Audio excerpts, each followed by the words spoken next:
Welcome to study campus classes.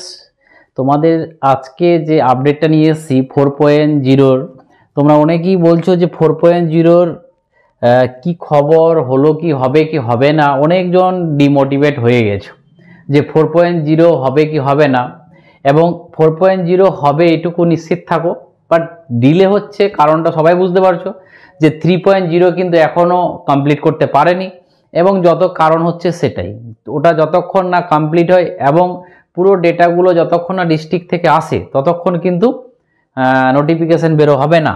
এবং এই ভিডিওটাতে যেটা আমরা আজকে আলোচনা করব যে বিহারের বাজেটে এই 4.0-র উল্লেখ রয়েছে, আর আমাদের ওয়েস্ট বেঙ্গলদের কি ইম্পর্টেন্ট আছে। এই ওয়েস্ট বেঙ্গলদের একটা নোটিশ, যেটা এর আগে আমি বলেছিলাম তোমাদের যে একটা কেস হয়েছে, এই যেটা সিটেট স্টুডেন্টরা যে কেস করেছে, যাদের 90 নাম্বার ছিল না, যাদের 82 নাম্বার দিয়ে যারা পেয়েছিল তাদেরকে চাকরি থেকে বের করে দেওয়া হয়েছিল। আজকে জাজমেন্ট এসছে এবং সেখানে এবং বলেও দিয়েছে যে তাদেরকে জয়েনিং করাতে হবে। তো পুরোপুরি জিনিসটা আমি তোমাদেরকে বলছি। তো প্রথমে একটা আমরা যাই আগে বাজেটে। তোমরা দেখতে পাচ্ছ এই যে বাজেট, এই বাজেটে আমাদের বিপিএসসি 4.0-র কথা উল্লেখ রয়েছে, ঠিক আছে। তো যেহেতু এবার বিজেপি সরকার আর নীতিশ দুজনে জোট করে রয়েছে, এবং এবার কিন্তু কারণ মাথায় রাখবে যে এটা হচ্ছে সেকেন্ড লার্জেস্ট পার্টি, এ হচ্ছে third largest party. First largest party কিন্তু হচ্ছে নীতিশ তেজস্বী যাদবের, ঠিক আছে, আরজেডি। তো আরজেডি হচ্ছে তোমার সব থেকে মানে বেশি সিট আছে আরজেডির, বাট যেহেতু এরা সেকেন্ড আর থার্ড এক হয়ে গেছে বলে বেদের সিটটা বেশি, অতএব অবশ্যই লালুর ভোট ভালো আছে।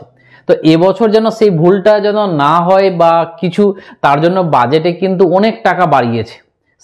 সেটা তোমরা দেখতেই পাচ্ছ বাজেটে কি লেখা আছে। দেখো যে বিহারের বাজেটে হবে, দেখো কি লেখা আছে, বিহারের বাজেট হবে 3.2 লাখ কোটি টাকা। মানে ইমাজিন করে, যেটা আগে অনেক কমেছিল, অনেকটা বেড়েছে, অনেকটা বেড়েছে, সেটা আমরা দেখব। এবং লেখা আছে কি দেখো, নির্বাচনী বছরে সরকার আরও 47,000 কোটি টাকা খরচ করবে এবং শিক্ষার জন্য সর্বোচ্চ বাজেট। মানে বুঝতে পারছো, বিহারের শিক্ষার জন্যই সর্বোচ্চ বাজেট, আর আমাদের ওয়েস্ট বেঙ্গলে লক্ষ্মী ভাণ্ডার। তো দেখো নেক্সট কি বলছে দেখতে পাচ্ছ, অর্থমন্ত্রী আমাদের 3 মার্চে সংসদে এটা পেশ করবে এবং এর দ্বিতীয়বার এটা এদের বাজেট হচ্ছে।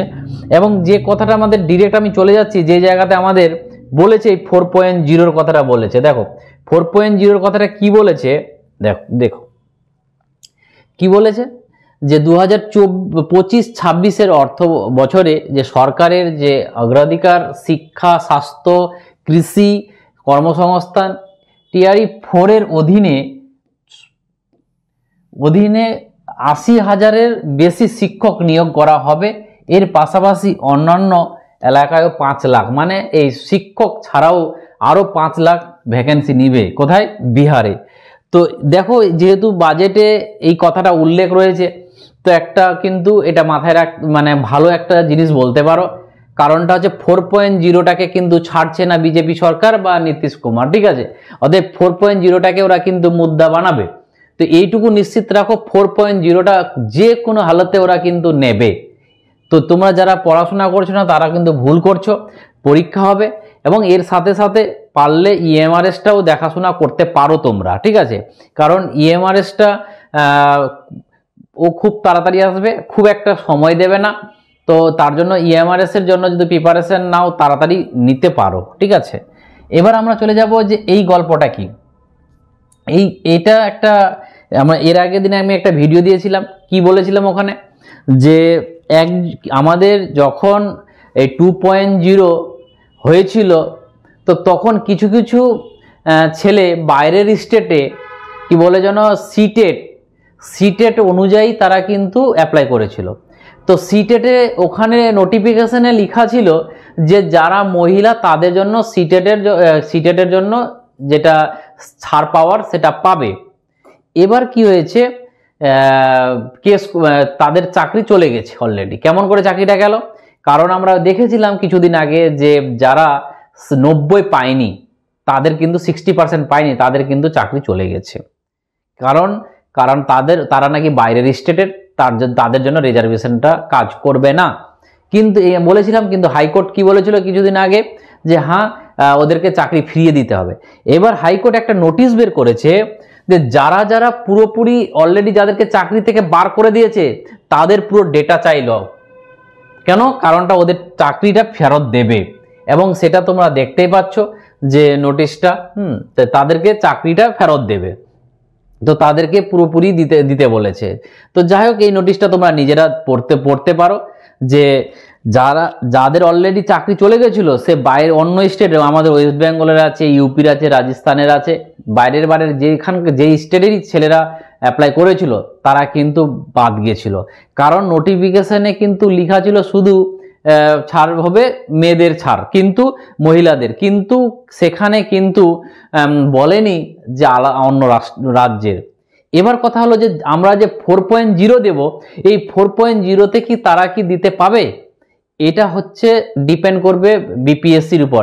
বিপিএসসি যদি নোটিফিকেশনটাকে চেঞ্জ করে, ওই লাইনটাকে যদি ওখানে চেঞ্জ করে, যে আদার্স স্টেটের কথাটা যদি উল্লেখ করে যে আদার স্টেটের জন্য না, এটা শুধু এর রেসপেক্টে, সেক্ষেত্রে কিন্তু কিছু করার নেই, আমরা দিতে পাবো। মানে আমাদের যদি 82 নাম্বার থাকে সিটেটে আমরা পাবো, কিন্তু যদি ওটা চেঞ্জ করে দেয়, না চেঞ্জ করে দিলে তো ওটাই থাকলে আমরা পাবো দিতে, আর যদি চেঞ্জ করে দেয় তখন কিন্তু আমরা কিন্তু আর পাবো না। তো তোমরা দেখবে যখন নোটিফিকেশনটা বেরোবে, যাদের এইরকম সিটেটের নাম্বার আছে যে সে হয়তো 82 থেকে 90 এর মধ্যে পেয়েছে, তো তারা কিন্তু সেটাতে অ্যাপ্লাই করতে পারবে। তো ওই জন্য বলবো যে নোটিফিকেশনটা আসার জন্য কি হবে বলা মুশকিল, হয়তো ওরা নতুন করে চেঞ্জও করতে পারে, আর না চেঞ্জ করলে কিন্তু আমরা বাইরের যে কোনো রাজ্যের ওই 82 হলেও কিন্তু ওটাতে অ্যাপ্লাই করতে পারবো। তো এটাই ছিল আজকের ইনফরমেশন, যে তোমরা নিশ্চিত থাকো তোমাদের 4.0 হচ্ছে, এবং তোমরা পড়াশোনাটা চালিয়ে যাও। যে যেমন করে পড়াশোনা করছো, যে যেখান থেকে পড়াশোনা করছো, কেউ নিজে পড়াশোনা করছো নিজে পড়ো, যে কোথাও পড়াশোনা করছো কোথাও পড়ো, তো পরীক্ষা হবে এইটুকু নিশ্চিত থাকবে। চলো, থ্যাংক ইউ, আজকে এইটুকুই আপডেট ছিল।